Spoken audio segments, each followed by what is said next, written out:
Welcome back to Revise and Resubmit, the podcast that takes, those really dense academic papers and makes them surprisingly interesting.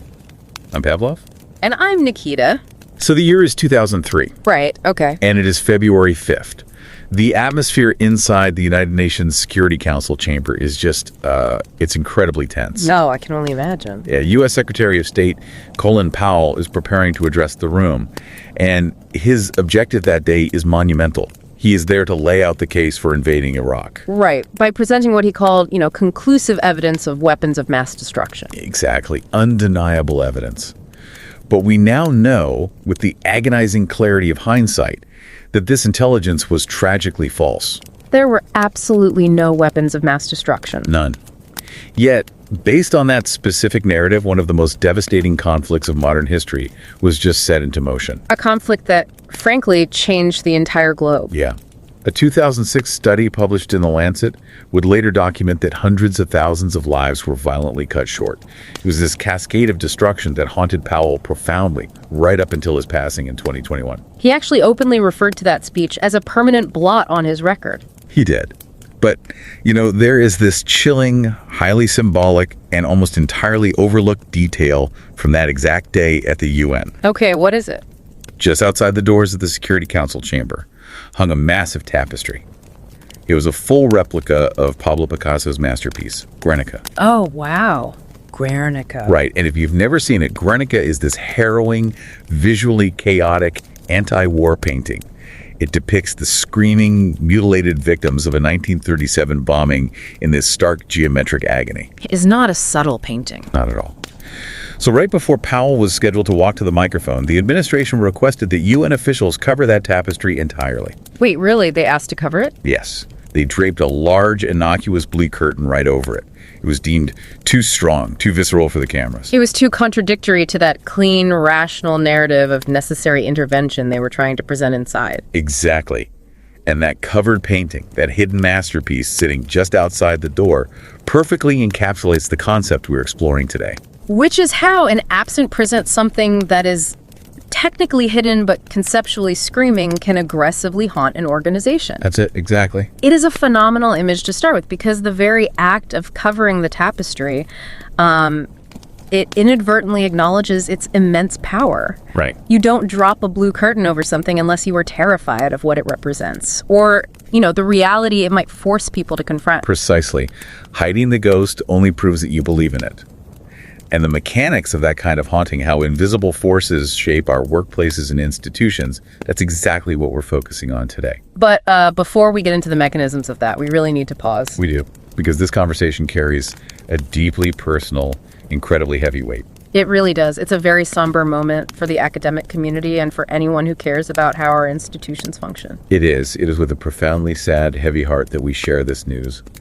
The primary architect of today's source material, Professor Peter Fleming, passed away suddenly in July 2026. He was only 54.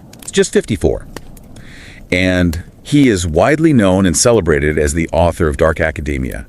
We just want to offer our deepest respect and sincere condolences to his family, his friends, and his colleagues. The global academic community is truly mourning a profound loss right now. He was a visionary critical theorist. He absolutely was. A prolific author, and he served as a professor of management at the University of Technology, Sydney, or UTS. And he leaves behind this transformative intellectual legacy.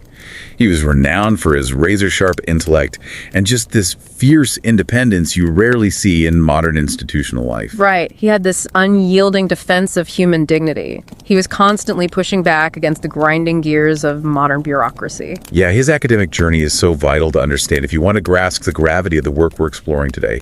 He was born with this naturally curious, relentlessly questioning mind. Always looking beneath the surface. Always. His entire career was defined by a deep-seated commitment to exposing power imbalances, especially the ones hidden behind corporate jargon or administrative policies. And before he joined the UTS Business School in May 2018, he had already established a towering reputation across the United Kingdom. He held prominent faculty positions at the University of Cambridge, Queen Mary University of London, and Cass Business School. And across all of those premier institutions, he steadfastly refused to treat management as just some neutral corporate tool. Right. He always viewed it as a crucial site of social struggle. which is why his pioneering critiques of late capitalism, corporate culture, and the systemic erosion of higher education challenged thousands of readers. He challenged people worldwide to think completely outside the confines of corporate logic, to actually imagine more humane ways of working and living together. Yeah, when you look at his expansive bibliography, it reads like a brilliant autopsy of modern institutional pathologies. Definitely. Seminal works like The Death of Homo Economicus, Sugar Daddy Capitalism, and The Worst Is Yet to Come. In all of those, he diagnosed the psychological and economic tolls of contemporary labor with this unique mix of dark humor and profound structural empathy. And then, of course, there was his highly celebrated final book, Dark Academia: How Universities Die. That book struck such an intensely personal chord globally. It offered a devastating yet affectionate critique of how marketization has hollowed out the joy and intellectual freedom of the modern university landscape. But his impact wasn't just in his writing. No, not at all. As a senior editor for the prestigious International Journal Organization Studies from 2016 to 2024, he dedicated immense personal energy to nurturing cutting-edge research. Right. Research regarding technology, biopower, and artificial intelligence. He was constantly elevating the voices of emerging scholars. And the tributes that have poured in following the tragic news of his passing, they really paint a beautiful portrait of a man who was as warm in life as he was fierce on the printed page. Organizations like the European Group for Organizational Studies and his immediate peers at UTS, they uniformly remember him not as a detached academic, but as a fiercely loyal peer. A generous mentor, radiating this brilliant, ironic wit that could instantly diffuse the pomposity of institutional life. They recall a scholar who, despite achieving immense international acclaim, carried himself with deep humility and unyielding kindness. He always prioritized the well-being of his students and administrative staff. His untimely departure leaves an irreplaceable void in critical management studies. It really does. Yet his defiant spirit, his provocative insights, and his humanity will undoubtedly continue to inspire future generations to question power and defend the true soul of intellectual inquiry. So well said. So with all of that in our hearts, we want to formally announce that this week we tribute yesterday's and today's exploration to the late Professor Peter Fleming. It is an honor to discuss his final contributions. It really is. And for you listening, today's conversation is based directly on a recently published article that Peter co-authored with Rhodes, who's also at UTS. The paper is titled Ghostly Futures in Organization Studies. Right. It was published in June 2026 in the prestigious journal Organization Studies, which is an ABDC A star and emeritus FT journal. And honestly, whether you subscribe to our channel or not, I kindly urge you to make time to read this thoughtfully crafted and rigorously peer-reviewed article. The link is in the show notes. Exactly. I want to explain this paper specifically for someone new to academic research, maybe just about to start their own research journey. It's a perfect starting point. It is. Because usually academic papers look at how things are, they measure structures, hierarchies, profit margins. But this paper looks at how things feel when they are structurally out of joint. It explores how organizations are haunted, and not just by ghosts of the past, but by ghosts of the future. So I invite you to settle in for a comforting yet intellectually profound journey into the spectral forces shaping our world. The best place to start this is by grounding ourselves in the vocabulary of haunting. Let's do it. Before we can understand how the future haunts us, we have to understand the philosophical foundation of the paper. And that brings us to a concept called hauntology. Ontology. It sounds like a play on ontology, the philosophical study of being and reality, but fused with the concept of a haunting. That is exactly what it is. It's a term famously coined by the French philosopher Jacques Derrida in his 1994 book, Spectres of Marx. Okay, 1994, what was the context there? Well, to really grasp why Derrida introduced this, we have to situate ourselves in the early 1990s. The Berlin Wall had just fallen in 1989. The Soviet Union had collapsed. Right. And in the West, there was this overwhelming, almost euphoric sense of final victory. You had thinkers declaring the end of history. Like capitalist triumphalism. Western liberal democracy and free market capitalism were viewed as the final, indisputable endpoint of human evolution. Exactly. The system felt entirely victorious, and it projected a sense of total coherence. Everything was neat, tidy, exactly as it should be. The present moment was perfectly complete. Right. It projected what philosophers call self-presence. But Derrida looked at this and basically said, this victory is an illusion, and it is cursed. Cursed how? He argued that you cannot declare the end of history when the material realities of capitalism, the wealth hoarding, the systemic inequalities, the exploitation are still actively churning. So the unresolved traumas hadn't evaporated. They were just being repressed by that triumphant narrative. Precisely. And because of that repression, Derrida argued that the present is constantly haunted by its unresolved traumas. He borrowed a phrase from Shakespeare's Hamlet, declaring that time is out of joint. Time is out of joint. So our standard everyday understanding of time where the past is dead, the present is right now, and the future is a blank slate is completely wrong here. Exactly. Hauntology suggests time doesn't walk in a straight line, it folds over on itself. So it leaks and echoes. Yes. And to explain how this works, Derrida introduced a double temporality using two French terms. The first is the revenant. The revenant. That literally translates to the one who returns, right? Right. So the revenant is the traditional ghost. It's an entity or trauma from the past that we tried to bury, but it refuses to stay dead. It comes back to disrupt our tidy present by reminding us of unfinished business. Exactly. But Derrida's genius was that he didn't stop with the past. He introduced a second specter, the arrivant. The one who arrives. Yes. Derrida often spoke of the avenir, or the to come. The arrivant is an unforeseeable future that unexpectedly intrudes upon the present moment. It interrupts our current reality. It interrupts it with a challenge or a sudden ethical demand or a radical new possibility that forces us to change how we behave today. So under hauntology, an organization is never just existing perfectly in the now. The past is persistently pulling at it, and the future is already at work within it. It destroys the idea of self-presence entirely. I want to offer an analogy here to help visualize this. Go for it. Think of an organization like a massive tech company or a government agency like an old grand theater. We usually assume the play happening on stage right now under the spotlights is the only reality. Right, the actors speaking their lines. That is the present. Exactly. But hauntology suggests the stage is actually suffocatingly crowded. It is packed with invisible actors from canceled past productions who are still whispering their old lines. Those are the revenants. The ghosts of the past. Yeah. And simultaneously, standing in the shadows of the wings, there are actors wearing costumes from scripts that haven't even been written yet. Their mere presence alters the mood in the room. Those are the arrivants. That analogy captures it perfectly. The air inside the room is conditioned by all the plays that failed and all the plays yet to come. So if we look at how researchers have traditionally applied this to organizations, they have mostly focused on the ghosts of the past, right? Traditionally, yes. Very backward-looking. Scholars examine how suppressed historical traces dictate a modern institution. The paper actually cites a fascinating study about the theater collective Rimini Protocol. Oh, the one in Berlin. Yes, their experience called 50 kilometers of file. How exactly did that work? It sounds intense. It was incredibly visceral. A participant wanders around Alexanderplatz in Berlin, which is this very modern, bustling commercial square. Very sanitized today. Very. Then a stranger approaches, hands the participant a smartphone displaying a map, and walks away. The phone directs them to seemingly ordinary locations. Okay. But as they reach each spot, a voice from the phone recounts horrifying historical events that occurred on that exact pavement specifically. Stasi interrogations and brutal arrests of protesters. Oh, wow. And they are forced to listen to actual archival audio recordings of these Stasi interrogations.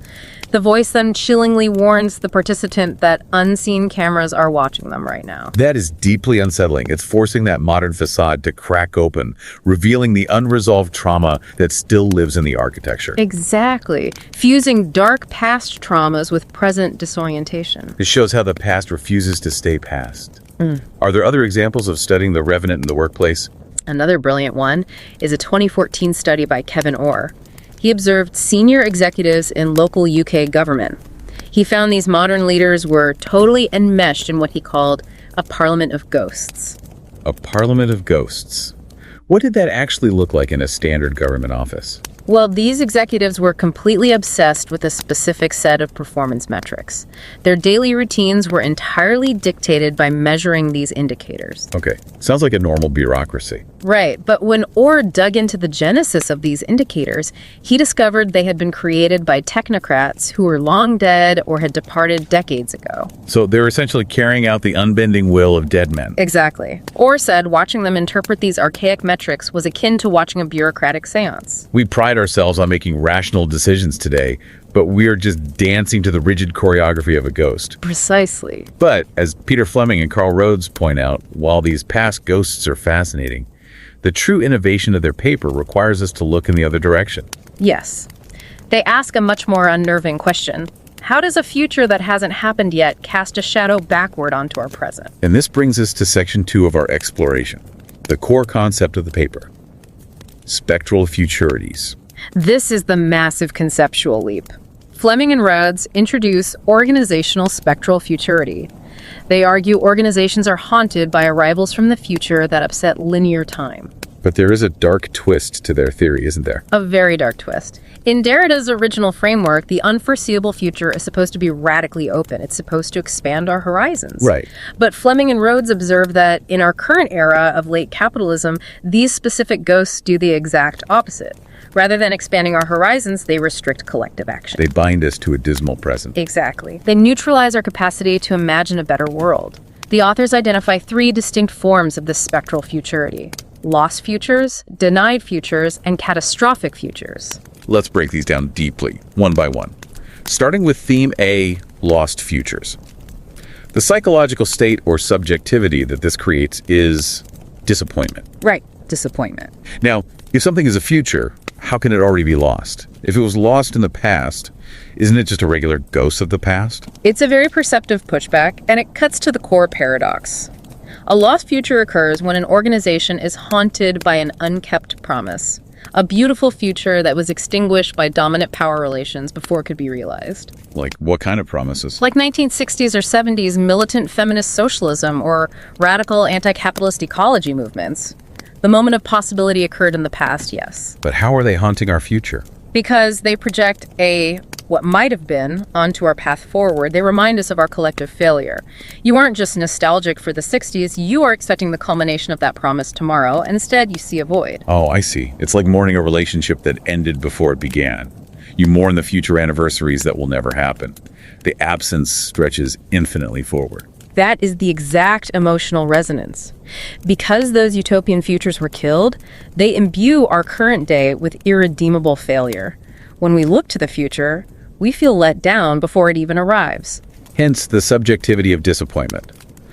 The paper provides a brilliant, relatable example of this: the commercial development of the internet. Yes, the internet is the perfect case study here. If you were around in the late 80s and 90s, the original vision from Tim Berners-Lee was this bold digital age defined by universal access and decentralized power. A truly democratic platform. It was often referred to as an e-socialist utopia, where geographic boundaries would dissolve. But when we, impartially report the author's stance and contrast that lost digital democracy with our lived reality today, the disappointment is crushing. The authors refer to our modern digital landscape as techno-feudalism. The dream has been replaced by big tech monopolies. Right, and they highlight very specific examples of how far we've fallen. They point to the Cambridge Analytica scandal, where user data was covertly harvested to manipulate elections. And they also note how Elon Musk utilized the X platform's massive corporate muscle in the 2024 U.S. election. Yeah, and we are looking at these events strictly through the author's analytical lens to understand the haunting, not to endorse any political stance, but the structural shift is undeniable. By 2018, even Tim Berners-Lee was publicly agonizing over what his creation had become. The ghosts of that true digital liberation hover around us constantly. Every time we scroll through a feed controlled by an algorithm, we're being haunted by the beautiful future we were promised. And that breeds a paralyzing disappointment within our culture. We stop trying to build a better web because we're weighed down by the loss of the original dream. That makes profound sense. So let's shift to theme B, denied futures. The subjectivity associated with this is fatalism. How does a denied future differ from a lost future? A lost future is a promise killed in the past. A denied future is a future that is eminently achievable right now, today, but is rendered unreachable by the suffocating, endless repetition of the present. When you say eminently achievable, what kind of futures? Massive structural changes, complete global decarbonization, alleviating extreme poverty, genuine workplace democracy. The wealth and technology to solve these issues exist right now, on the table. But if you bring up any of those ideas in a standard corporate boardroom, you are treated like you're completely out of touch with reality. Why does the feasible future feel so remote? Because of what theorists call capitalist realism. Late capitalism secures the status quo by simply dissolving our horizon of possibility. It makes the present feel universal and eternal. Ah, I see. So when the radical newness of a better future tries to arrive, it is immediately denied entry. The future is turned into an empty mirror reflecting the exact same present we are living in now. So even though I logically know we could house every homeless person tomorrow, capitalist realism makes me fatalistically say, well, the markets wouldn't allow it. Exactly. You accept an artificially constructed reality. To bring this into a tangible workplace setting, you have to highlight the 2023 study by Rentameki and Alderson that the paper references. It captures the agony of a denied future perfectly. It's a very painful study. It examines a European business school where the staff were suffering under a highly toxic, bullying dean. Right. Subjected to invasive metrics, microaggressions, just miserable. But the crucial point is, these are academics. They know exactly what a freer, humane academic environment looks like. The blueprint was right there. They know how to govern themselves. The alternative wasn't some utopian dream. It was just a decent standard of operation they were entirely capable of implementing tomorrow. Yeah. But it felt impossibly remote. Right. And how did this force the workers to respond? They didn't stage a revolution. They went underground. They communed with the ghost of the better workplace in secret, gossiping in hallways. But they never translated that private grievance into public action. No. The paper quotes one academic summarizing their behavior with a heartbreaking phrase. They were reduced to, quote, very sad and sorry ways of resisting. Sad and sorry ways of resisting. That is the hallmark of fatalism. When the future feels like an eternal continuation of the miserable present, resistance becomes completely ineffective. You quiet quit. The ghost of the possible future makes the current misery more agonizing, but fails to spark any change. Which leads us to theme C, the most terrifying ghost. Catastrophic futures. The subjectivity here is nihilism. What are these ghosts? These are nightmarish portents of mass extinction, planetary eco-collapse, or nuclear doomsday. The ghost arriving from the future is the message that everything is going to end soon. Logically, you would assume that staring down a planetary apocalypse would motivate humanity to radically alter our behaviors to fix it. But the authors argue it does the opposite. It induces total paralysis. It breeds a dark flirtation with nihilism. The authors focus on how this manifests among the global elite, unpacking the concept of multi-billionaire nihilism. Or what they call 0.001% apocalypse insurance. Right. Instead of using their immense wealth to fix the root causes of our present crises, tech elites are meticulously planning their escape routes. It's a fully funded fantasy. The authors impart these highly specific examples. They point to Elon Musk's aggressive plans for a Mars colony, carrying the assumption that Earth is a sinking ship. And Peter Thiel acquiring massive tracts of land for a 10-room doomsday bunker in New Zealand. Right, and Sam Altman frequently giving these theatrical AI lights-out warnings. Why is this so dangerous organizationally? What is the function of this rhetoric? It acts as a highly effective ideology. If you believe the world is circling the drain, it provides the ultimate justification for aggressive self-interest. Oh, I get it. If all is lost, you just extract as much wealth as possible while the clock runs out. It absolves you of any ethical responsibility to fix disaster capitalism. Why bother lowering emissions if society is doomed? You just buy your bunker and wait. And that absolutely trickles down to the average worker. It infects the general population completely. The authors share a sobering statistic from The Lancet to prove this. They surveyed young people globally, and 75% believe the future is frightening. Yes, leading to widespread nihilism. It literally cancels the future by insisting the end is inevitable, stripping a generation of their political agency. So we have the lost, denied, and catastrophic futures. To truly grasp how these three ghosts operate, we must return to where we began. Section 3, Re-examining the Tapestry. Colin Powell's 2003 UN speech. The authors use this moment to show how a single event can be haunted by multiple futures simultaneously. Let's apply the lens. Where's the lost future in that room? The lost future is the peaceable future for the Iraqi people that was irreversibly lost due to American foreign policy, like previously arming Saddam Hussein or ignoring UN Inspector Hans Blix. A diplomatic future was possible, but snuffed out. Yeah. And Guernica was covered because it alluded to the peace that ought to have been possible, but was now a ghost. Exactly. It highlighted the profound disappointment of international diplomacy failing. And the denied future, where is the fatalism? You hear the fatalism in Powell's rhetoric. Technically, diplomacy was still feasible, but post-9/11 U.S. policy made it untenable. Powell couldn't imagine a region undominated by the U.S. So the future of peace was blocked by this endless present of American exceptionalism. Guernica was covered because it symbolized the arbitrary irrationality of war that the U.S. was fatalistically bound to repeat. It was a mirror reflecting their inability to choose a different path. And finally, the catastrophic future. The nightmarish apocalypse lurking in the shadows. This is the darkest one. Powell had private premonitions of mass civilian deaths, which he shared with George W. Bush. Yet they were driven by a pathologic desire to annihilate Hussein, regardless of the cost. Guernica was covered because it literally depicted the gory, shocking future they were about to unleash. It was a premonition hanging on the wall. Now, I just want to gently remind you, the listener, that we are exploring the author's specific interpretation of these historical events to understand organizational theory.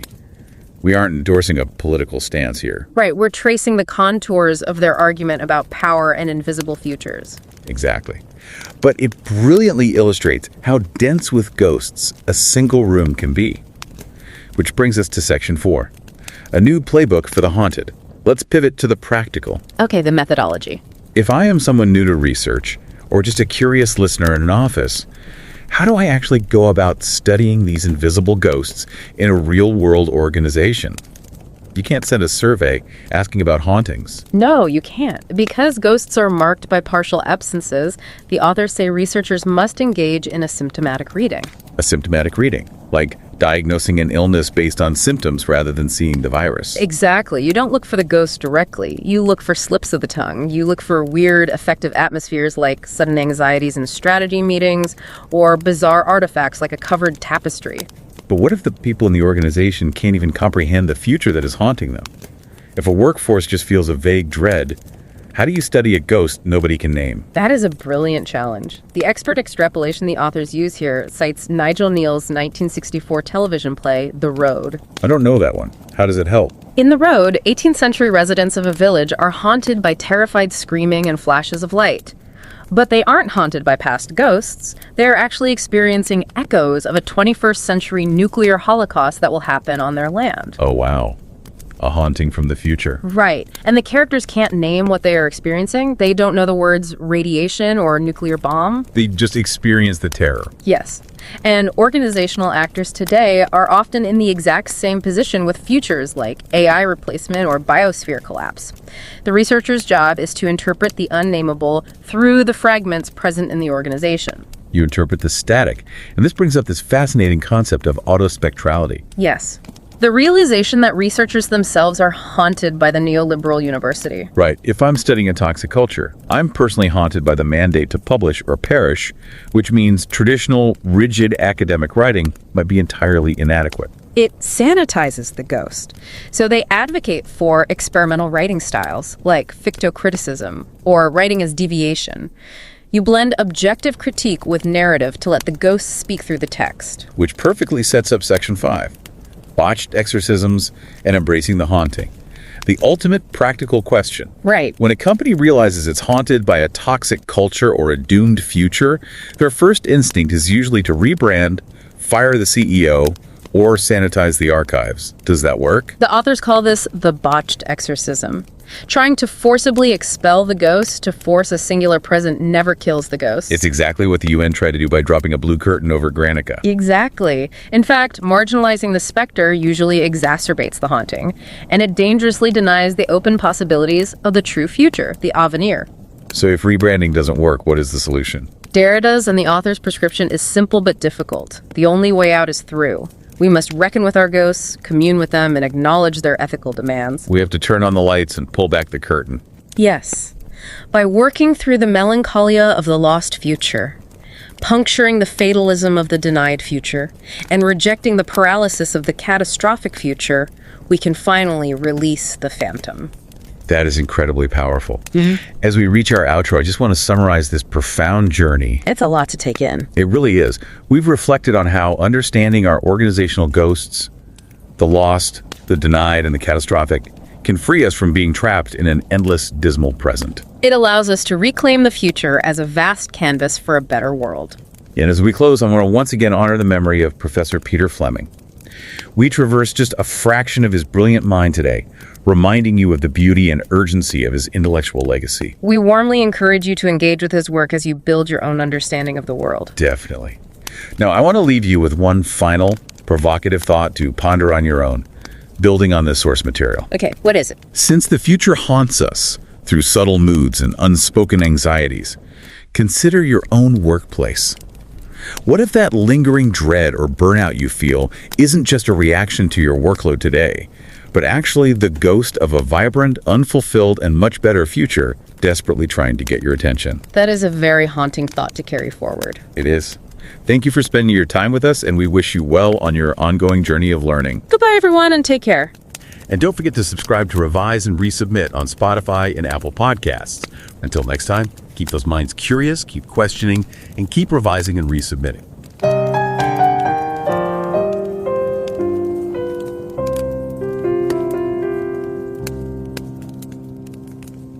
Revise and রিসাবমিটে স্বাগতম। আমি Pavlov. আর আমি নিকিতা। সালটা 2003, 5ই ফেব্রুয়ারি, স্থান জাতিসংঘের নিরাপত্তা পরিষদ। চারদিকে কড়া নিরাপত্তার চাদর, একটা থমথমে পরিবেশ। বেশ টানটান উত্তেজনা একটা, তাই না? একদম। মার্কিন পররাষ্ট্রমন্ত্রী কলিন পাওয়েল সেখানে দাঁড়িয়ে ইরাকে আগ্রাসনের পক্ষে অত্যন্ত জোরালো যুক্তি দিচ্ছেন। মানে সাদ্দাম হোসেনের কাছে যে ওয়েপন্স অফ মাস ডিস্ট্রাকশন আছে সেটাই প্রমাণ করার চেষ্টা করছিলেন তিনি। রাইট। কিন্তু এই চরম ঐতিহাসিক মুহূর্তের ঠিক পেছনে একটা ঘটনা ঘটে যেটা অনেকেরই নজর এড়িয়ে যায়। পাওয়েল যেখানে দাঁড়িয়ে কথা বলছিলেন ঠিক তার পেছনে ঝোলানো ছিল পাবলো পিকাসোর বিখ্যাত যুদ্ধবিরোধী চিত্রকর্ম গুয়ের্নিকার বিশাল একটা রেপ্লিকা। হ্যাঁ, 1937 সালে স্পেনের গুয়ের্নিকা শহরের ওপর নাৎসিদের সেই বিমান হামলার বিভীষিকা নিয়ে আঁকা। ঠিক, মানুষের ছিন্ন ভিন্ন দেহ আর যন্ত্রণা কাতর মুখগুলো ফুটে উঠেছিল সেই ছবিতে। কিন্তু আশ্চর্যের বিষয় হলো মার্কিন প্রশাসনের নির্দেশে সেদিন ওই নীরব চিত্রকর্মটিকে একটা বিশাল নীল পর্দা দিয়ে সম্পূর্ণ ঢেকে দেওয়া হয়েছিল। এর কারণটা কিন্তু খুব পরিষ্কার। গুয়ের্নিকার ওই যন্ত্রণাকাতর অবয়বগুলো মার্কিন প্রশাসনের জন্য খুব অস্বস্তিকর একটা পটভূমি তৈরি করছিল। মানে তারা যখন পুরো বিশ্বের কাছে যুদ্ধের যৌক্তিকতা তুলে ধরতে চাইছে, তখন পেছনের ওই ছবিটা যেন আসন্ন ধ্বংসযজ্ঞের একটা নীরব অথচ শক্তিশালী প্রতিবাদ করছিল। আর ঠিক এখানেই আমার মনে একটা কৌতূহল জাগে, কেন একটা নীরব শিল্পকর্মকে, একটা ক্যানভাসকে এত ভয় পাওয়ার বা ঢেকে রাখার প্রয়োজন হলো? একটা পর্দা দিয়ে কি সত্যিই কোনো ট্রমা বা ভবিষ্যতের ভূতকে দূরে সরিয়ে রাখা যায়? আজকে আমরা এই অদৃশ্য শক্তিগুলো নিয়েই কথা বলবো। তবে আজকের এই গভীর তাত্ত্বিক আলোচনার শুরুতেই আমাদের সুরটা একটু ভিন্ন। অত্যন্ত ভারাক্রান্ত আর বিষাদময় হৃদয়ে একটা খবর জানাতে হচ্ছে। হ্যাঁ, এটা খুবই দুঃখজনক একটা বিষয়। আজকে আমরা যে যুগান্তকারী গবেষণাপত্রটি নিয়ে কথা বলবো তার প্রধান লেখক, বিখ্যাত গ্রন্থ ডার্ক অ্যাকাডেমিয়া এর রচয়িতা অধ্যাপক পিটার ফ্লেমিং আর আমাদের মাঝে নেই। 2026 সালে জুলাই মাসে মাত্র 54 বছর বয়সে তিনি আকস্মিকভাবে মৃত্যুবরণ করেছেন। তার প্রতি গভীর শ্রদ্ধা এবং আন্তরিক সমবেদনা। বিশ্বজুড়ে একাডেমিক সম্প্রদায় আজ সত্যিই এক গভীর শোকে আচ্ছন্ন। প্রাতিষ্ঠানিক ও সমালোচনামূলক গবেষণার জগতের জন্য এটা এক অপূরণীয় ক্ষতি। পিটার ফ্লেমিং কেবল একজন সাধারণ গবেষক ছিলেন না। একদমই না, তিনি ছিলেন একজন দূরদর্শী সমালোচনামূলক তাত্ত্বিক। আধুনিক আমলাতন্ত্র আর কর্পোরেট জাঁতাকলে পিষ্ট মানবিক মর্যাদাকে তিনি যেভাবে তার লেখনীর মাধ্যমে রক্ষা করতে চেয়েছেন সেটা আসলেই অতুলনীয়। রাইট। মে 2018-তে ইউনিভার্সিটি অফ টেকনোলজি সিডনি বা ইউটিএস-এর বিজনেস স্কুলে ম্যানেজমেন্টের অধ্যাপক হিসেবে যোগ দেওয়ার আগে তিনি তো ইউকের শীর্ষস্থানীয় অনেক প্রতিষ্ঠানে কাজ করেছেন। হ্যাঁ, Cambridge University, Queen Mary University of London, Cass Business School, সর্বত্রই তিনি তার মেধার স্বাক্ষর রেখে গেছেন। তিনি কখনোই ম্যানেজমেন্টকে কেবল কর্পোরেট মুনাফা আদায়ের হাতিয়ার হিসেবে দেখেননি, বরং এটাকে সামাজিক সংগ্রামের একটা গুরুত্বপূর্ণ ক্ষেত্র হিসেবে বিবেচনা করতেন। তার বুদ্ধিবৃত্তিক উত্তরাধিকারের কথা বলে শেষ করা যাবে না আসলে। তার লেখা বইগুলো যেমন the death of homo economicus, sugar daddy capitalism কিংবা the worst is yet to come, আর তার সর্বশেষ সাড়া জাগানো বই dark academia, how universities die. হ্যাঁ, আধুনিক কর্মজীবনের মানসিক ও অর্থনৈতিক সংকটের এক নিখুঁত চিত্র তিনি তুলে ধরেছেন। ডার্ক একাডেমিয়া বইটিতে তিনি অত্যন্ত দরদের সাথে দেখিয়েছেন কিভাবে বাজারি মানসিকতা আধুনিক বিশ্ববিদ্যালয়গুলোর আনন্দ এবং মুক্ত চিন্তাকে ধ্বংস করে দিচ্ছে। পাশাপাশি নতুন প্রজন্মের গবেষকদের জন্য তার অসামান্য অবদানের কথা ভুললে চলবে না। 2016 থেকে 2024 সাল পর্যন্ত তিনি মর্যাদাপূর্ণ অর্গানাইজেশন স্টাডিজ জার্নালের সিনিয়র এডিটর হিসেবে কাজ করেছেন। প্রযুক্তি বা কৃত্রিম বুদ্ধিমত্তা গিয়ে উদীয়মান গবেষকদের কাজগুলো তুলে আনার জন্য তিনি অক্লান্ত পরিশ্রম করেছেন। তার প্রয়াণের পর ইগোস এবং ইউটিএস-এর সহকর্মীরা যে শ্রদ্ধাঞ্জলি দিয়েছেন তাতে বোঝা যায় আন্তর্জাতিক খ্যাতি থাকা সত্ত্বেও তিনি কতটা নিরহংকার আর দয়ালু ছিলেন। তার রসবোধ নাকি প্রখর ছিল, যা যে কোনো প্রাতিষ্ঠানিক অহংকারকে মুহূর্তে ম্লান করে দিতে পারত। একদম। তিনি সবসময় তার শিক্ষার্থী এবং প্রশাসনিক কর্মীদের ভালো থাকার বিষয়টিকে অগ্রাধিকার দিতেন। তার এই অসামান্য অবদানের কথা স্মরণ করে অত্যন্ত শ্রদ্ধার সাথে আমরা ঘোষণা করছি, এই সপ্তাহে আমরা গতকালের এবং আজকের পর্বটি প্রয়াত অধ্যাপক পিটার ফ্লেমিংয়ের স্মৃতির উদ্দেশ্যে উৎসর্গ করছি। যারা প্রথমবারের মতো একাডেমিক গবেষণার জগতে পা রাখছেন তাদের জন্য আমরা আজকের এই আলোচনাটি অত্যন্ত সহজ ভাষায় তুলে ধরার চেষ্টা করব। গবেষণাপত্রটির নাম গোস্টলি ফিউচার্স অ্যান্ড অর্গানাইজেশন স্টাডিজ, যা 2026 সালের জুন মাসে ABDC A এবং এমিরিটাস FT তালিকাভুক্ত জার্নাল অর্গানাইজেশন স্টাডিজে প্রকাশিত হয়েছে। পিটার ফ্লেমিং এবং কার্ল রোডসের যৌথ রচনা এটি, দুজনেই UTS-এর অধ্যাপক। চ্যানেলটিতে সাবস্ক্রাইব করা থাকুক বা না থাকুক, শো নোটে দেওয়া লিঙ্ক থেকে এই কঠোরভাবে পিয়ার রিভিউড আর্টিকেলটি পড়ার জন্য বিনীত অনুরোধ করা হচ্ছে। তো চলুন আমরা পিকাসোর চিত্রকর্ম ঢেকে রাখার সেই গল্পে ফিরে যাই। হ্যাঁ, কারণ সেখান থেকেই আমরা প্রাতিষ্ঠানিক গবেষণার সাথে হন্টোলজি বা ভূততত্ত্বের ধারণাটির মূল যোগসূত্র খুঁজে পাব। ফরাসি দার্শনিক জাঁক দেরিদার বিখ্যাত বই স্পেকট্রাস অফ মার্কস থেকে এই হন্টোলজি ধারণাটি এসেছে। সাধারণত আমরা ভাবি ভূত বা প্রেতাত্মা, যাকে দেরিদা ফরাসি ভাষায় বলেছেন রেভনেন্ট, সেটা কেবল অতীত থেকেই আসে, তাই তো? রাইট। অতীতের কোনো অমীমাংসিত অন্যায় বা লুকানো অপরাধবোধের প্রতীক হয়ে বর্তমানকে ভয় দেখায়। কিন্তু দেরিদার দর্শনে তো আরেক ধরনের সম্পূর্ণ ভিন্ন ভূতের কথা বলা হয়েছে। ঠিক ধরেছেন। দেরিদা বলেছেন অতীত থেকে যেমন ভূত আসে, তেমনি এমন এক ধরনের ভূত আছে যা ভবিষ্যৎ থেকে আসে। তিনি একে বলেছেন আরিভ্যান্ট। আরিভ্যান্ট? হ্যাঁ, এটি এমন এক ভবিষ্যৎ যা এখনও ঘটেনি, যার বাস্তবে কোনো অস্তিত্ব নেই, কিন্তু তা আমাদের বর্তমানের সিদ্ধান্ত এবং মনস্তত্ত্বকে প্রবলভাবে নিয়ন্ত্রণ করছে। ফ্লেমিং এবং রোডস ঠিক এই জায়গাটিতেই আলোকপাত করেছেন। মানে আধুনিক প্রতিষ্ঠানগুলো কিভাবে এই ভবিষ্যতের অদেখা ভূতগুলো দ্বারা তাড়িত হচ্ছে। একদম। বিষয়টা আরেকটু পরিষ্কার করার জন্য আমার মাথায় একটা উপমা আসছে। চিকিৎসা বিজ্ঞানে ফ্যান্টম লিম্ব সিন্ড্রোমের কথা আমরা অনেকেই জানি।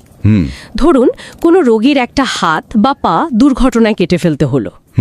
শারীরিকভাবে সেই অঙ্গটির আর কোনো অস্তিত্ব নেই, কিন্তু কেটে ফেলার পরও রোগী মাঝে মধ্যেই সেই অস্তিত্বহীন হাতে বা পায়ে তীব্র ব্যথা অনুভব করেন।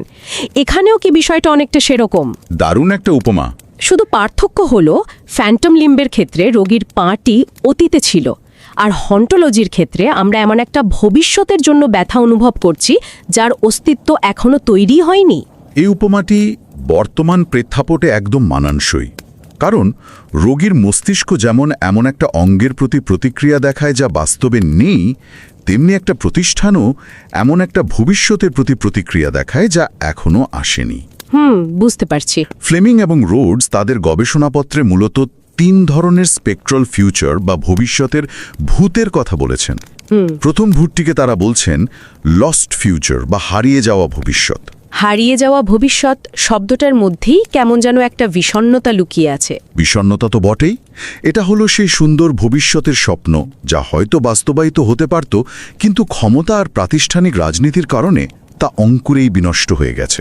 রাইট। আমরা জানি যে এই ভবিষ্যৎ আর কখনো আসবে না, কিন্তু তবুও তার সম্ভাবনাগুলো ভূত হয়ে আমাদের বর্তমানে হানা দেয়। এই বিষয়টা পড়তে গিয়ে আমার 90-এর দশকে ইন্টারনেটের শুরুর দিকটার কথা মনে পড়ছিল। পেপারেও তো টিম বার্নার্স-লির ওয়ার্ল্ড ওয়াইড ওয়েব আবিষ্কারের উদাহরণটি দেওয়া হয়েছে। হ্যাঁ, তখন তো সবার স্বপ্ন ছিল অন্যরকম। একদম। স্বপ্ন ছিল ইন্টারনেট হবে একটা সম্পূর্ণ গণতান্ত্রিক, বিকেন্দ্রীভূত আর সবার জন্য উন্মুক্ত স্থান, কোনো একক কর্তৃপক্ষের নিয়ন্ত্রণ থাকবে না। কিন্তু বর্তমানে সেই স্বপ্ন তো কোথায় হারিয়ে গেছে। এখন ইন্টারনেট মানেই কিছু বড় কর্পোরেশনস আর কিছু টেক ধনকুবেরদের একচেটিয়া প্রভাব।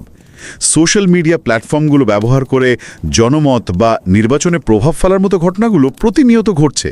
ঠিক, সেই হারিয়ে যাওয়া গণতান্ত্রিক ইন্টারনেটের স্বপ্ন আজ একটা ভূত হয়ে আমাদের তাড়া করে ফেরে।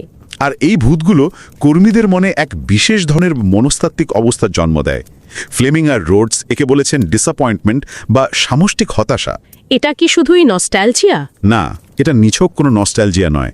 মানুষ যখন বোঝে যে তাদের সামনে একটা সুন্দর পৃথিবী গড়ে ওঠার স্পষ্ট সুযোগ ছিল, কিন্তু ক্ষমতাশালীরা সেটা কেড়ে নিয়েছে, তখন তাদের মধ্যে এক তীব্র হতাশা কাজ করে।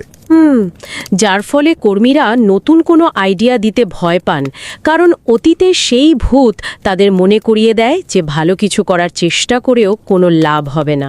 ঠিক তাই। তাহলে যে ভবিষ্যৎগুলোর সম্ভাবনা অতীতেই শেষ হয়ে গেছে, সেগুলো হলো লস্ট ফিউচার। কিন্তু যে ভবিষ্যৎটা আজই আমাদের হাতের মুঠোয় থাকা সম্ভব, অথচ আমরা ছুঁতে পারছি না, তার কি হবে? ফ্লেমিং একে বলেছেন ডিনাইড ফিউচার বা প্রত্যাখ্যাত ভবিষ্যৎ। এটা সম্ভবত আরও বেশি যন্ত্রণাদায়ক। একটু বুঝিয়ে বলবেন। ধরুন, কার্বন নির্গমন কমানো, কর্মক্ষেত্রে 4 দিনের কর্মসপ্তাহ চালু করা বা দারিদ্র্য দূরীকরণ, এগুলো করা কিন্তু বৈজ্ঞানিক ও অর্থনৈতিকভাবে আজই সম্ভব। হ্যাঁ, সমাধান তো আমাদের হাতেই আছে। কিন্তু বর্তমানের কাঠামোগত বাস্তবতা এবং পুঁজিবাদী একঘেয়েমির কারণে আমাদের মনে হয় এগুলো যেন রূপকথার মতো অলীক স্বপ্ন। বর্তমান সময়টা যেন অনন্তকাল ধরে চলছে, একে বদলানো একেবারেই অসম্ভব। এখানে আমার একটা খটকা লাগছে। মানুষ তো স্বভাবগতভাবেই যে কোনো বড় পরিবর্তনকে ভয় পায়। তাহলে এটাকে সিস্টেমিক সমস্যা বলা হচ্ছে কেন? এটা তো সাধারণ মানসিক আলসেমিও হতে পারে। আপাতদৃষ্টিতে আলসেমি মনে হলো সমস্যাটা অনেক গভীরে। এটাকে বলা যায় ক্যাপিটালিস্ট রিয়েলিজম। কর্মীদের মস্তিষ্ককে এমনভাবে পুনর্গঠিত করা হয় যাতে তারা বিশ্বাস করতে বাধ্য হয় যে বর্তমান শোষণের কাঠামোটাই একমাত্র বাস্তবতা। মানে বিকল্প কল্পনা করার ক্ষমতাটাই কেড়ে নেওয়া হয়। একদম। ইউরোপের একটা বিজনেস স্কুলের যে উদাহরণটা পেপারে দেওয়া হয়েছে, রেন্টামাকি এবং অ্যালভাসেনের স্টাডি, সেটা এখানে খুব প্রাসঙ্গিক মনে হচ্ছে। হ্যাঁ, সেই অত্যাচারী ডিনের উদাহরণটা। রাইট। সেখানে ডিন কর্মীদের উপর মাত্রাতিরিক্ত নজরদারি চালাতেন। কর্মীরা জানতেন যে একটা সুন্দর কর্মপরিবেশ কেমন হওয়া উচিত এবং সেটা প্রতিষ্ঠা করাও খুব কঠিন কিছু ছিল না। কিন্তু সেই সুন্দর ভবিষ্যৎটি তাদের কাছে এতটা অবাস্তব মনে হয়েছিল যে তারা সংঘবদ্ধ হয়ে কোনো প্রতিবাদ করেনি। তার বদলে তারা লুকিয়ে লুকিয়ে বা খুব হতাশাজনক উপায়ে নিজেদের ক্ষোভ প্রকাশ করতেন। কারণ যখন কোনো প্রতিষ্ঠান এই ডিনাইড ফিউচার দ্বারা আক্রান্ত হয়, তখন কর্মীদের মধ্যে জন্ম নেয় ফ্যাটালিজম বা নিয়তিবাদ। তারা মেনে নেয় যে আমাদের কপালে এটাই লেখা আছে, কিছুই আর পরিবর্তন হবে না। ঠিক, তারা পরিবর্তনের আশাটাই ছেড়ে দেয়। ব্যাপারটাকে আমি এভাবে ভাবতে পছন্দ করছি। এটা অনেকটাই একটা স্বচ্ছ কাঁচের বাক্সে বন্দি থাকার মতো। ধরুন, কেউ কাঁচের বাক্সে বন্দি, সে বাইরের সুন্দর পৃথিবীটা স্পষ্ট দেখতে পাচ্ছে, সে জানেও যে কিভাবে দরজা খুলতে হয়, কিন্তু বেরোতে পারছে না। একদম। কোনো এক অজানা মানসিক বা প্রাতিষ্ঠানিক চাপে সে কিছুতেই কাঁচ ভেঙে বেরোতে পারছে না। ওই কাঁচের দেওয়ালটাই হলো সেই নিয়তিবাদ। ফ্লেমিং একেই বলেছেন ভবিষ্যৎহীন ভবিষ্যৎ। ওকে, তাহলে আমরা বুঝলাম লস্ট ফিউচার আমাদের হতাশ করে আর ডিনাইড ফিউচার আমাদের নিয়তিবাদী বানায়। কিন্তু যখন আমরা সুন্দর ভবিষ্যতের আশা পুরোপুরি ছেড়ে দিই, তখন সেই শূন্যস্থানটা কে পূরণ করে? চরম শূন্যস্থান সবসময় চরম ভয় দিয়ে পূর্ণ হয়। পেপারে তৃতীয় ভূতটি সম্ভবত সবচেয়ে ভয়ঙ্কর, ক্যাটাস্ট্রফিক ফিউচার বা বিপর্যয়কর ভবিষ্যৎ। মানে যখন পৃথিবী ধ্বংস বা আর্টিফিশিয়াল ইন্টেলিজেন্সের কারণে মানবজাতির অবসানের মতো বিষয়গুলো আমাদের বর্তমানকে পুরোপুরি গ্রাস করে। একদম তাই। চরম বিপর্যয়ের এই আশঙ্কাকেই ফ্লেমিং ক্যাটাস্ট্রফিক ফিউচার বলেছেন। পেপারের টেক বিলিয়নিয়ারদের অ্যাপোক্যালিপস ইন্স্যুরেন্স বা ধ্বংসযজ্ঞ থেকে বাঁচার প্রস্তুতির চমকপ্রদ কিছু তথ্য আছে। পিটার থিয়েল নিউজিল্যান্ডে বিলাসবহুল ডুমসডে বাংকার তৈরি করছেন, যেখানে সুরক্ষিত ঘর, এমনকি অতিথিদের জন্য আলাদা জায়গা আছে। আবার ইলন মাস্ক তো মঙ্গলে পালিয়ে যাওয়ার পরিকল্পনা করছেন। হ্যাঁ, অন্যদিকে সাধারণ মানুষের মানসিক অবস্থার চিত্রটাও ভয়াবহ। ল্যান্সেটের একটা সমীক্ষায় দেখা গেছে যে বিশ্বের ৭৫% তরুণ মনে করে ভবিষ্যৎ অত্যন্ত ভয়ঙ্কর, আর ৫০% তো মনে করে মানবজাতি ধ্বংসের দ্বারপ্রান্তে। কিন্তু এখানে আমি একটু পাল্টা যুক্তি দিতে চাই।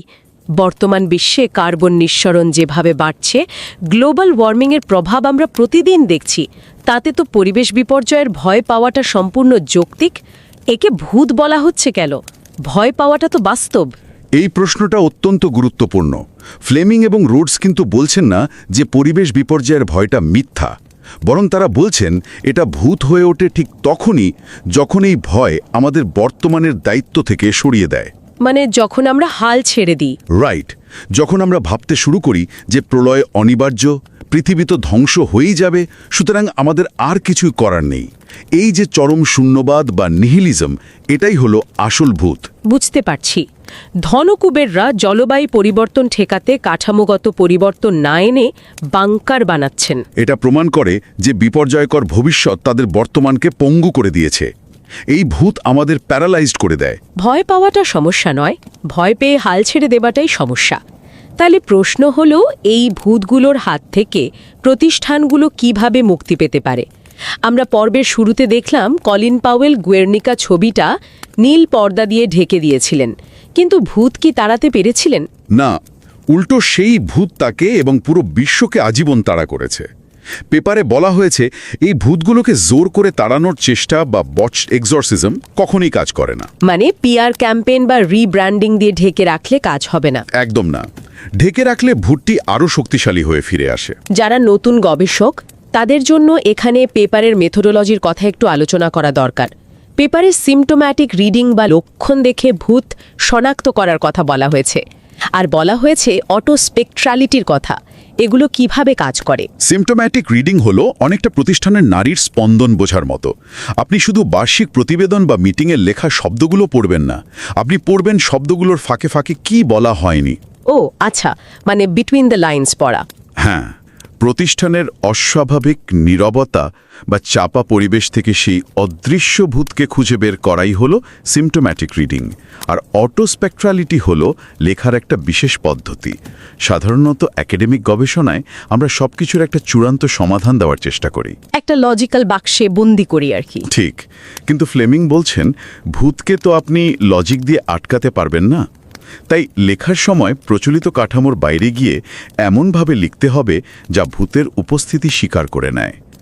অস্বস্তিকর প্রশ্নগুলোকে বাঁচিয়ে রাখাই হলো অটোস্পেকট্রালিটি। এটা তো পুরোপুরি সাইকোথেরাপির মতো শোনাচ্ছে। মানে আপনি ট্রমা বা ভয়কে কার্পেটের নিচে লুকিয়ে রাখতে পারবেন না, আপনাকে ওই ভূতে চোখের দিকে সরাসরি তাকিয়ে কথা বলতে হবে। একদম।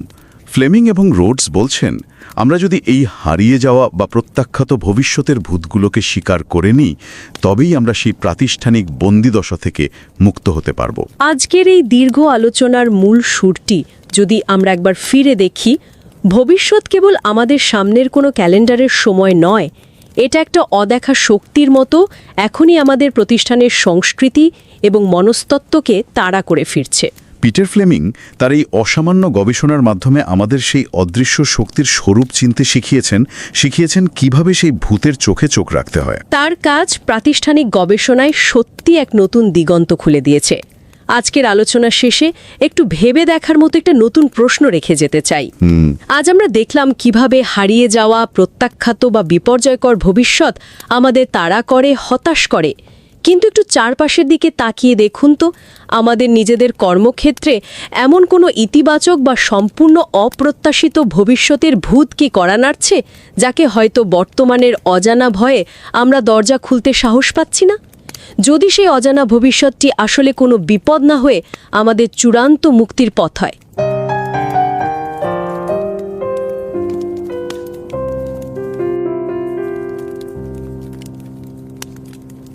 नमस्कार, रिवाइज एंड रीसबमिट में आपका स्वागत है। मैं हूं पावलोव और मैं हूं निकिता।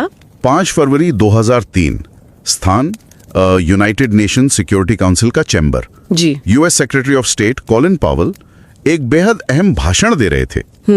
एक ऐसा भाषण जिसने पूरी दुनिया की दिशा बदल दी थी। बिल्कुल। वो सदस्य देशों के सामने ना इराक पर हमले की एक जोरदार वकालत कर रहे थे जी। उनका दावा था कि वहाँ वेपन्स ऑफ मास डिस्ट्रक्शन छुपे हुए हैं, जो कि जैसा हम आज जानते हैं पूरी तरह से गलत साबित हुआ। हाँ, और इस एक झूठ की कीमत लगभग 3,92,979 लोगों ने अपनी जान गंवा कर चुकाई। लेकिन इस सब के बीच एक बेहद छोटा पर गहरा डिटेल छुपा हुआ था। अच्छा, कैसा डिटेल?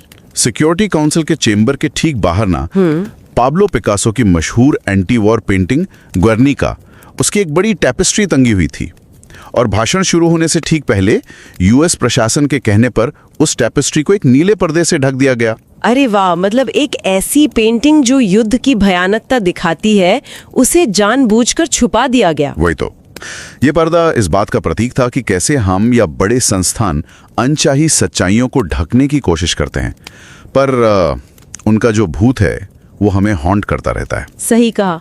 और इस पर्दे के पीछे छुपी सच्चाइयों की बात निकली है, तो आज इस विश्लेषण में आगे बढ़ने से पहले हमें एक बेहद उदास करने वाली खबर पर बात करनी होगी। हाँ, ये एक बहुत ही भारी मन से शेयर करना पड़ रहा है।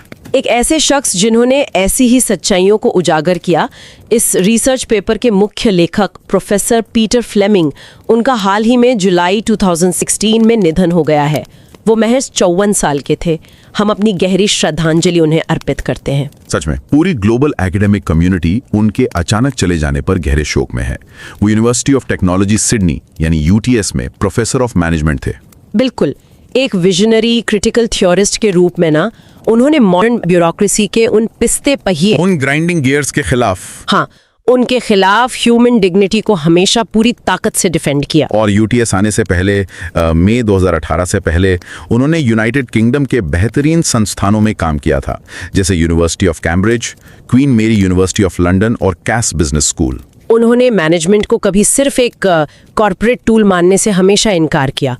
उनकी मशहूर किताबें देखिए, the death of homo economicus, sugar daddy capitalism और the worst is yet to come. हाँ, और उनकी आखिरी बेहद चर्चित किताब dark academia, how universities die.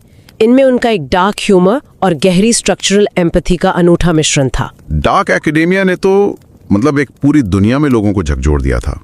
उन्होंने दिखाया कि कैसे मार्केटाइजेशन ने मॉडर्न यूनिवर्सिटीज से उनकी खुशी, उनकी कम्युनिटी को छीन लिया है। वही नहीं, वो 2016 से 2024 तक ऑर्गेनाइजेशन स्टडीज के सीनियर एडिटर भी रहे। नए स्कॉलर्स की आवाज़ को हमेशा आगे बढ़ाया। EGOS और UTS के उनके साथियों ने उन्हें एक fiercely loyal peer, generous mentor और एक बेहद हम्बल इंसान बताया है, जिनकी आयरॉनिक विट बड़े बड़े इंस्टीट्यूशनल ईगोस को पल भर में शांत कर देती थी। इसीलिए बताना जरूरी है कि कल और आज का हमारा ये episode late Professor Peter Fleming को समर्पित है। बिल्कुल, उनकी कमी हमेशा खलेगी। और आज हम उन्हीं के हाल ही में जून 2026 में प्रकाशित article Ghostly Futures and Organisation Studies पर चर्चा कर रहे हैं, जो कि उन्होंने यूटीएस के ही को-ऑथर कार्ल रोड्स के साथ लिखा है। और ये पेपर उसी प्रतिष्ठित ऑर्गेनाइजेशन स्टडीज जर्नल में छपा है जो एक ABDC A स्टार और एमेरिटस FT जर्नल है। तो हमारे सुनने वालों से एक बेहद निजी और आग्रहपूर्वक गुजारिश है कि चाहे आपने इस चैनल को सब्सक्राइब किया हो या नहीं, कृपया थोड़ा समय निकालकर इस थॉटफुली क्राफ्टेड और रिगरसली पीयर रिव्यूड आर्टिकल को जरूर पढ़ें।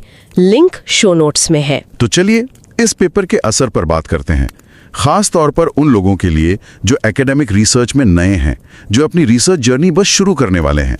हम उन्हें समझाना चाहते हैं कि ऑर्गेनाइजेशंस को सिर्फ बीता हुआ कल नहीं, बल्कि आने वाला कल, उनका फ्यूचर भी कैसे हॉन्ट करता है। वही, इस पॉइंट पर हमें हॉन्टोलॉजी समझनी होगी, जिसे फ्रेंच फिलोसोफर जैक डेरिडा ने 1994 में अपनी किताब स्पेक्टर्स ऑफ मार्क्स में पेश किया था।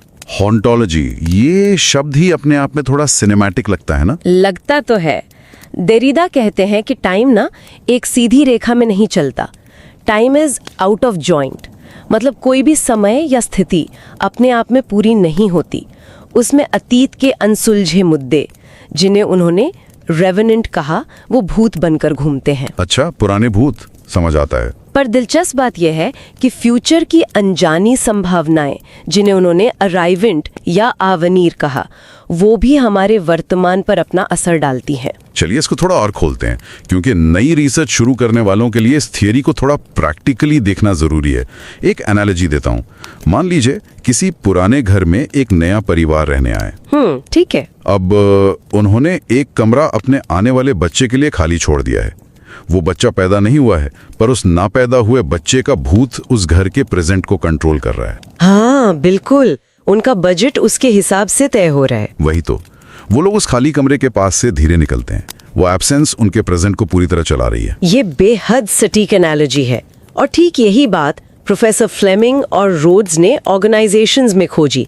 अब तक रिसर्च सिर्फ पास्ट के भूतों पर थी, लेकिन उन्होंने इस आइडिया को पलट दिया। यानी भूत फ्यूचर से आ रहे हैं? हाँ, और इसको उन्होंने ऑर्गेनाइजेशनल स्पेक्ट्रल फ्यूचरिटी नाम दिया। पेपर में लॉजिकली इन भविष्य के भूतों को 3 हिस्सों में बांटा गया है। पहला है लॉस्ट फ्यूचर्स, यानी खोए हुए भविष्य। खोए हुए भविष्य सुनने में थोड़ा उदास करने वाला लगता है। क्या मतलब इसका संस्थानों के संदर्भ में? देखिए, ये वो उम्मीदें हैं जो पूरी हो सकती थी, दुनिया बदल सकती थी, पर सत्ता और पावर ने उन्हें सच होने से पहले ही खत्म कर दिया। इसका असर लोगों पर डिसअपॉइंटमेंट यानी निराशा के रूप में पड़ता है। कोई स्पेसिफिक एग्जांपल दिया है पेपर में इसका? बिल्कुल, टिम बर्नर्स-ली का उदाहरण दिया है। जब उन्होंने इंटरनेट बनाया था तो एक डेमोक्रेटिक और सबके लिए मुफ्त जगह का सपना देखा था। एक ओपन इंटरनेट जहां अथॉरिटी नहीं बल्कि कम्युनिटी हो। पर आज वो सपना कहाँ है? वही ना, खोया हुआ भविष्य। आज तो फेसबुक जैसे प्लेटफॉर्म्स और इलॉन मस्क का सोशल मीडिया पर पूरा कंट्रोल है। जैसे पेपर में स्पेसिफिकली जिक्र है, 2024 के यूएस इलेक्शंस में एक्स का जो प्रभाव था, वो दिखाता है कि डेमोक्रेटिक इंटरनेट का खोया हुआ भविष्य आज हमें कितना हॉन्ट करता है। सही बात है। अब दूसरे भूत पर आते हैं, डिनाइड फ्यूचर्स, यानी नकारे गए भविष्य। ये कॉन्सेप्ट उनके लिए बहुत अहम है जो पावर डायनामिक्स स्टडी करते हैं। नकारे गए यानी ऑप्शंस थे पर किसी ने जानबूझकर मना कर दिया। एकदम सही। ये वो विकल्प हैं जो आज भी पूरे किए जा सकते हैं, जैसे क्लीन एनर्जी पर शिफ्ट होना या वर्कप्लेस डेमोक्रेसी, पर उन्हें जानबूझकर इम्पॉसिबल या यूटोपियन बताकर टाल दिया जाता है। अच्छा, ताकि करंट सिस्टम बदलना ना पड़े। हाँ, और इस आइडियोलॉजी को कैपिटलिस्ट रियलिज्म कहते हैं। लोगों को लगता है कि इस सिस्टम का कोई ऑल्टरनेटिव ही नहीं है। इसका असर होता है फेटलिज्म, यानी भाग्यवाद या कंप्लीटली हार मान लेना। इस फेटलिज्म का ना एक बड़ा अच्छा रियल वर्ल्ड एग्जाम्पल पेपर में था। वो एक यूरोपियन बिजनेस स्कूल का केस जहां एक बुली डीन था। हाँ, वो केस बहुत कुछ क्लियर करता है।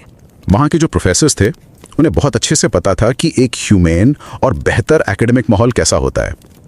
वो बेटर फ्यूचर पॉसिबल था। हाँ, पर उन्होंने विरोध नहीं किया। उन्हें लगा कुछ नहीं बदल सकता।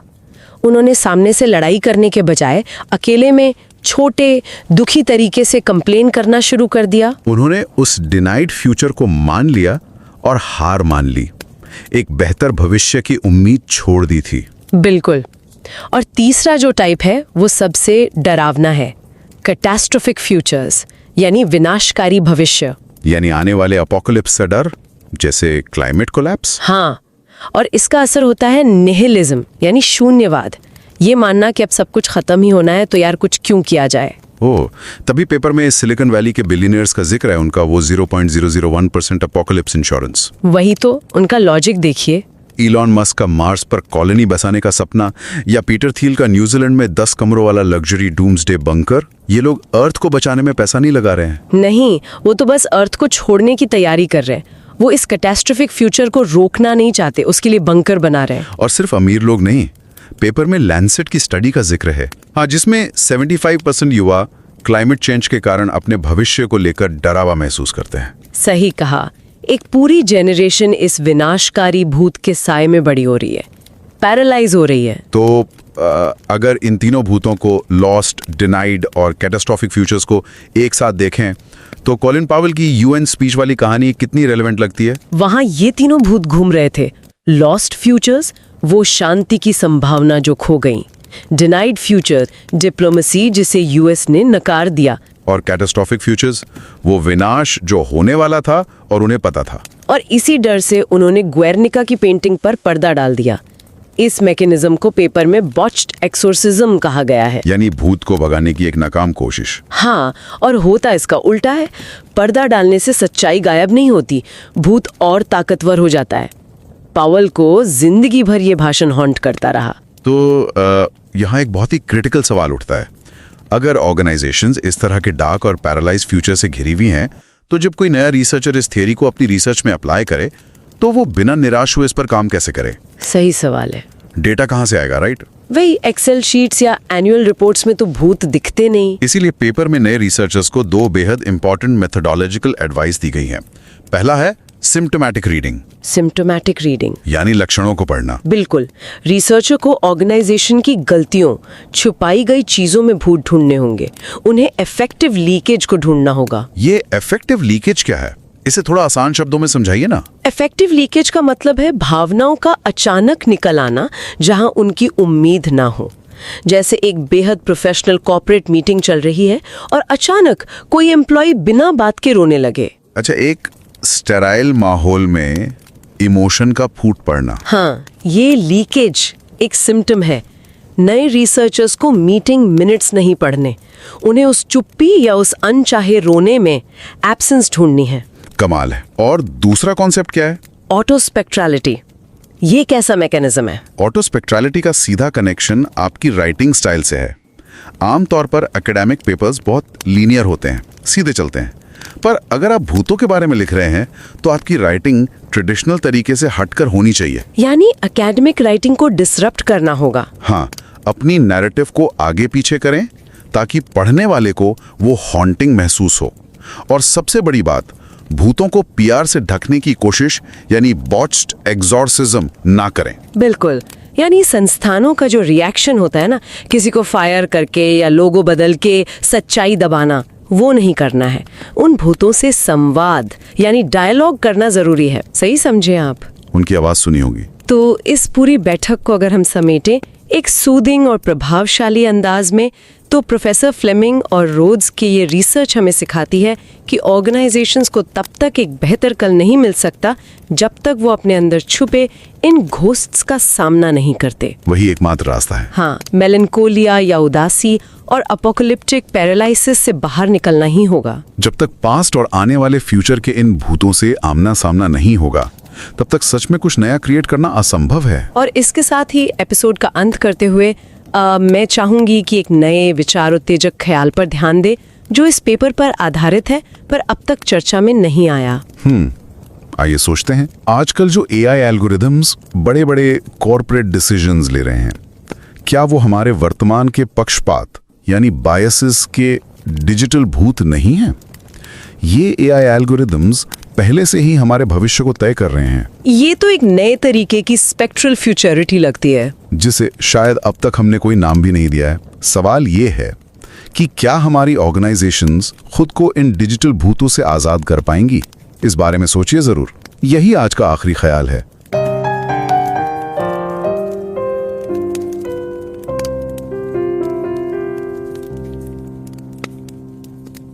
Den 5. februar 2003, der stod USA's daværende udenrigsminister Colin Powell. Altså, han stod foran FN's Sikkerhedsråd. Ja, og stemningen var jo, altså den må jo være helt enormt intens, ikke? Fuldstændig elektrisk. Han var trådt op på talerstolen for at fremlægge det, som han kaldte ubestridelige beviser for, at Saddam Hussein havde masse ødelæggelsesvåben. Lige præcis, nede i Irak. Og beviserne var, ifølge Powell, så overvældende, at enhver diplomatisk forsinkelse nærmest kunne kaste verden ud i en atomkatastrofe. Og vi ved jo, at blot 6 uger senere, jamen der krydsede amerikanske tropper grænsen. Ja, invasionen var i gang. Og i dag, der ved vi jo så med knusende sikkerhed, at alt det, han fremlagde i talen, satellitbillederne, aflytningerne, altså det hele var baseret på dybt fejlagtige og i nogle tilfælde direkte falske informationer. Våbnene var der ganske enkelt ikke. Det blev en af de blodigste militære besættelser i nyere tid. Altså 100.000vis af mennesker mistede livet som en direkte følge af den beslutning. Det er så vildt at tænke på. Det er det. Og Powell selv, han levede jo med en enorm fortrydelse bagefter. Han indrømmede jo senere åbent, at det her, det var en mørk plet på hans ry. Det var et mareridt, altså et regulært spøgelse, der hjemsøgte ham helt indtil hans død i 2021. Og her kommer der en helt afgørende, men oftest fuldstændig overset detalje fra den dag, som er kernen i det, vi skal kigge på i dag. Lige uden for rådsalen hang der en massiv gobelin. Ja, FN's Guernica-tæppe. Lige netop. En fuldskala kopi af Picassos Guernica. Måske det stærkeste antikrigsværk nogensinde. Fyldt med de her forvredende, lemlæstede kroppe, der bare skriger i mørket. Det er et meget voldsomt billede. Det er det. Og inden mødet startede, der beordrede Bush-administrationen simpelthen FN's embedsmænd til at dække det her kunstværk til med et blåt forhæng. Wow, bare dæk det til. Bare smid et forhæng over. Man synes, at billedet af krigens sande rædsler var et for ubehageligt bagtæppe, når man nu stod og skulle argumentere rationelt for en krig. Det er jo et ufattigt stærkt billede på magtens psykologi. Altså, at man skjuler et mesterværk bag et stykke stof, for ikke at ødelægge den politiske stemning. Præcis. Og det her tildækkede tæppe, det er en knivskarp metafor for dagens undersøgelse.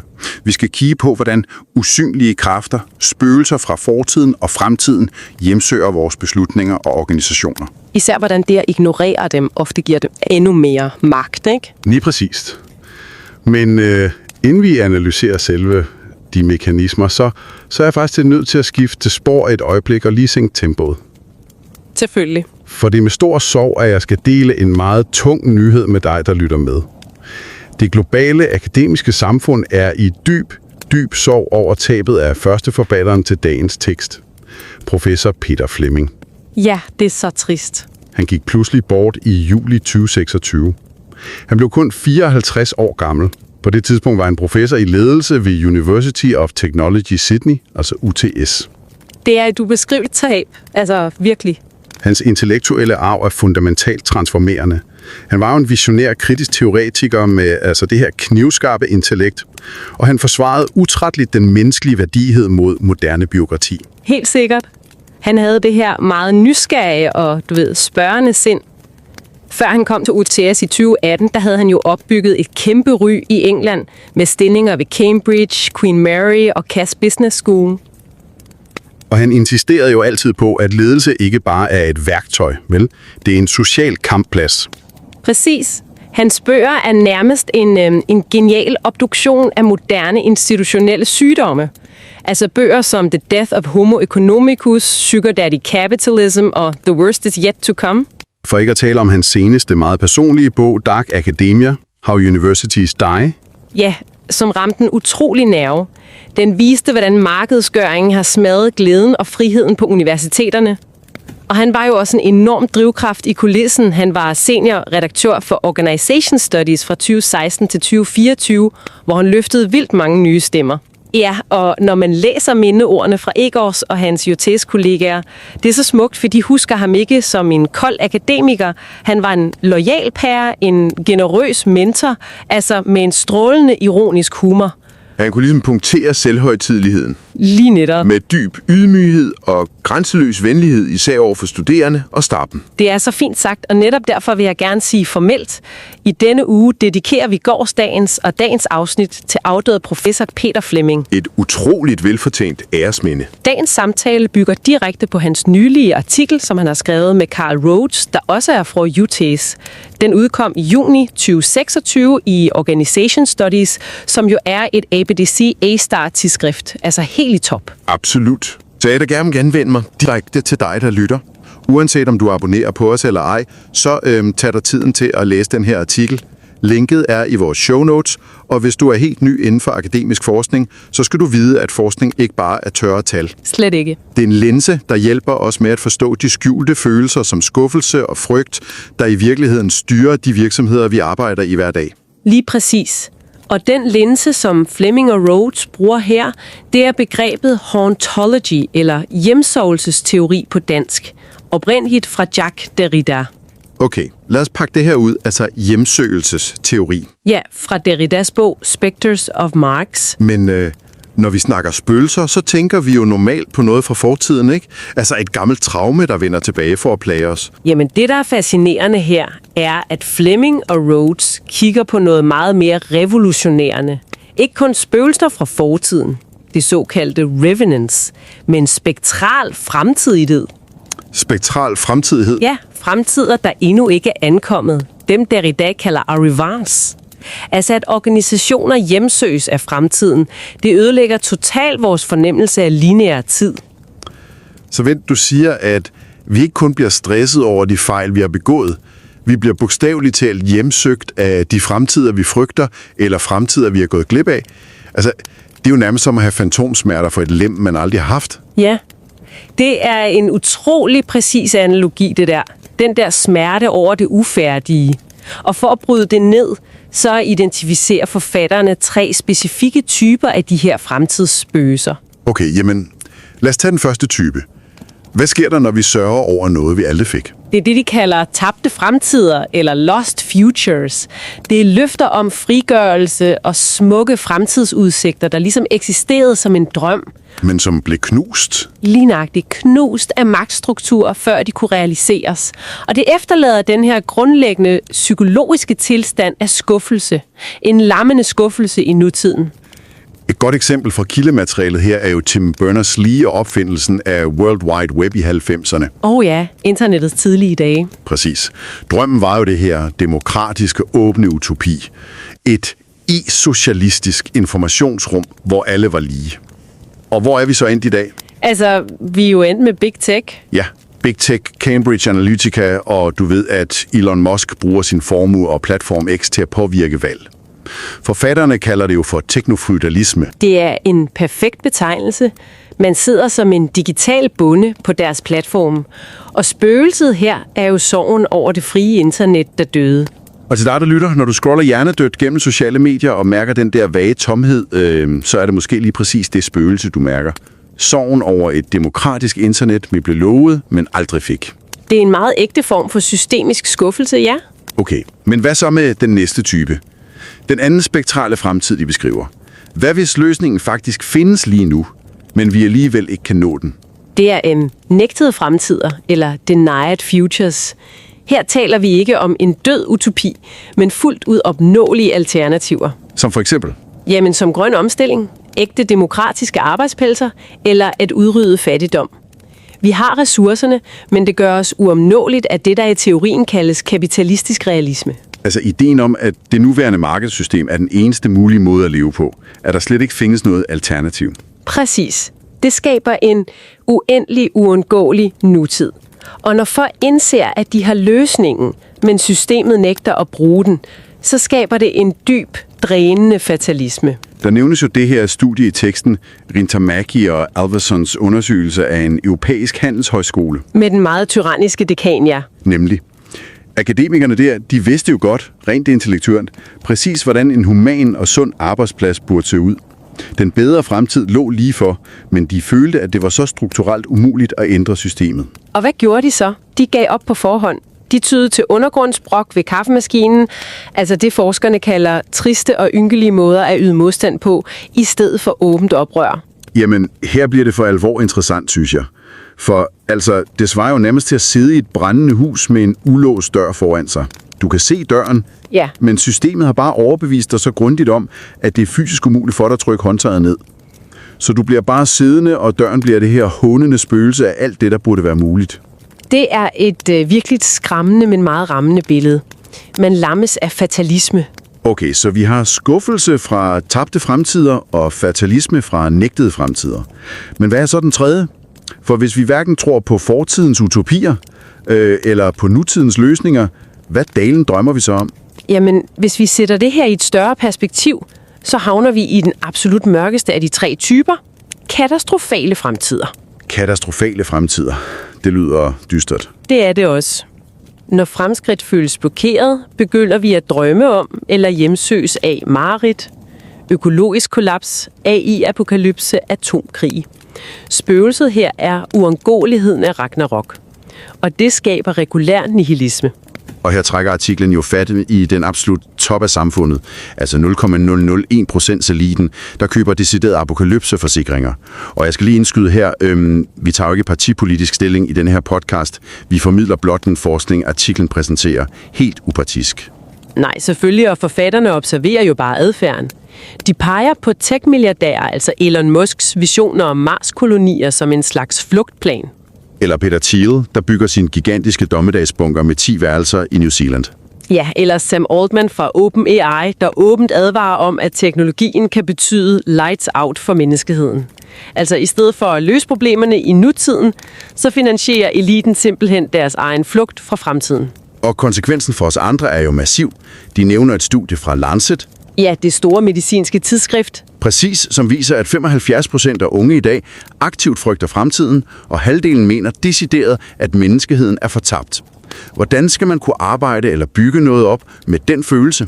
Det er præcis faren ved den her nihilisme. Fleming og Rhodes kalder det for nihiliberalisme. For det her spøgelse, det fritager os for ansvar. Hvis jorden alligevel går under, så er ekstrem egoisme og uhæmmet grådighed pludselig matematisk rationelt i nuet. Det giver jo god mening rent psykologisk. Hvis skibet synker, kan man lige så godt plyndre minibaren, ikke? Lige netop, og det er fatalt for et hvert forsøg på at skabe bæredygtige organisationer. Så, hvad betyder alt det her egentlig for os? Altså, hvordan stopper vi med at være lammet af skuffelse, fatalisme og den her dommedags nihilisme? Hvad er løsningen? For at finde den, synes jeg, vi skal vende tilbage til Colin Powell og FN's Sikkerhedsråd. Ja. Det blå forhæng over Guernica. Præcis. Forfatterne beskriver den manøvre som en botched exorcism, altså en fejlslagen djævleuddrivelse. En fejlslagen eksorcisme, simpelthen fordi de dækkede det til. Ja. Ved at dække krigens skru til, fjernede Paul jo ikke spøgelset. Tværtimod. Ved at ignorere ubehaget løb de et blinde direkte ind i det mareridt, som FN egentlig var sat i verden for at forhindre. Det skabte krigen. Fortrængning gør kun spøgelserne stærkere. Så hvad var der i deres egentlige løsning, hvis man ikke må trække gardinet for? Han siger, at vi skal gøre det stik modsatte. Vi skal tale med vores spøgelser, lytte til dem. Vi er nødt til åbent at anerkende smerten over de muligheder, vi mistede. Vi skal turde kigge på Guernica-tæppet uden at blinke. Lige præcis.